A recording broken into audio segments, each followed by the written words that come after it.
டே 70க்கான 2வது promo release பண்ணிட்டாங்கங்க.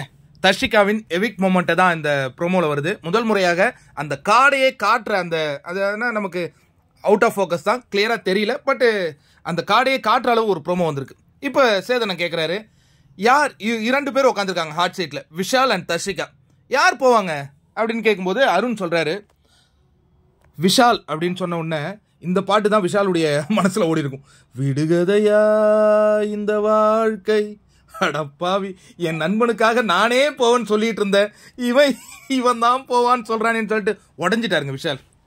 Vishal தான் போவார்னு அருண் சொன்ன உடனே விஷால் அந்த இடத்துல நிலை குலைந்து உட்காந்துருக்கிறாரு. முத்து சொல்றாரு, என்னுடைய கணிப்பு பிரகாரம் தர்ஷிகா போவாங்க. ஏன்னா அவங்க ஒரு 5 வாரத்துக்கு அப்புறம் இல்லைன்னு நாங்கள் சொல்லிட்டு இருந்தோம், அதை இந்த வாரம் தர்ஷிகாவே உணர்ந்தது போல நான் ஃபீல் பண்ணுறேன் சார் அப்படிங்கிறாரு. அதுக்கப்புறம் ரஞ்சித் எழுந்து, நான் 4 வாரம் பார்த்தேன் தர்ஷிகாவின் ஆட்டம் ரொம்ப அற்புதமாக இருந்தது, அதற்கு பிறகு அவங்ககிட்டேருந்து ஒன்றுமே இல்லை சார் அப்படின்ட்டாங்க. அப்போ தர்ஷிகா யோசிச்சுட்டு இருந்தாங்க, அதுக்கு பிறகு நான் நிறைய டாஸ்கெல்லாம் பண்ணனே, ஏஞ்சல் டீமன்லாம் பண்ணேன், ஸ்கூல் டாஸ்க்லாம் பண்ணேன், அதெல்லாம் யாருக்குமே தெரியலையா அப்படின்னு மனசுக்குள்ளே நினச்சிட்டு இருந்தாங்க.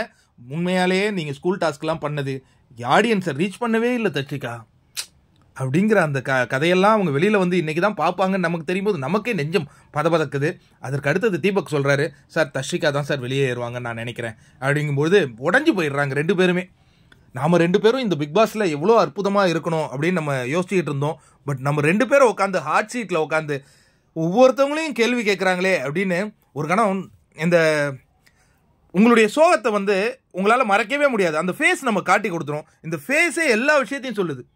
ஆனால் விஷால் வந்து ஒரு கோரிக்கை கூட கொடுத்தாரு, என்னுடைய பங்கு முடிஞ்சிருச்சு, தர்ஷிகாவுக்கு வாக்களிங்கள் எனது ஃபேன்ஸ் அப்படின்னாங்க. பட் விஷாலுடைய ஃபேன்ஸ் நீங்கள் இருங்கண்ணா தர்ஷிகா போகட்டும் அப்படின்னு அவங்க ஒரு முடிவு பண்ணிட்டாங்க போல இருக்கு.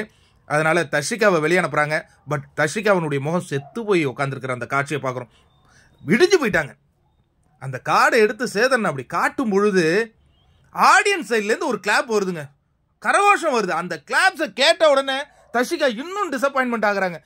நான் ஒரு முறை கூட எழுந்து நிற்கும் போது யாருமே கைத்தட்டலையே, இப்போ இவ்வளவு ஆரவாரமாக கைத்தட்டுறீங்களா, அப்பனா என்ன, நான் இந்த கேமே ஆடலையா அப்படிங்கிற பல கேள்விகள் அவங்க மனசுக்குள்ள வந்து புயல் போல அடிக்குது. அடித்ததுடன் அவங்க வெளியேறி வரும் அந்த காட்சிகளுடன் இந்த ப்ரோமோ முடியுது. அவங்க வெளியேறி வரும் அந்த காட்சிகளுடன் முடியல, அந்த காட்டுற இந்த ஃபோட்டோ காட்டுறாரு இல்லையா அதோட முடியுது. பட் அந்த டைமில் ஆடியன்ஸ் ஒரு கிளாப்ஸ் கொடுக்கும்போது உடஞ்சி போகிறாங்க தர்ஷிகா. அதற்கு பிறகு அவங்க என்ன சொல்லுவாங்கங்கிறது என்னால் கண்டிப்பாக ரியலைஸ் பண்ண முடியுது. விஷாலை பார்த்து நீ இந்த கேம் ஆடு, விட்டுறாத விஷால் அப்படின்னு சொல்லியிருப்பாங்க. அதுக்கப்புறம் மற்றவங்க எல்லாம் ஆறுதல் சொல்ல வரும்போது நான் சில் தான் அப்படின்னு சொல்லியிருப்பாங்க.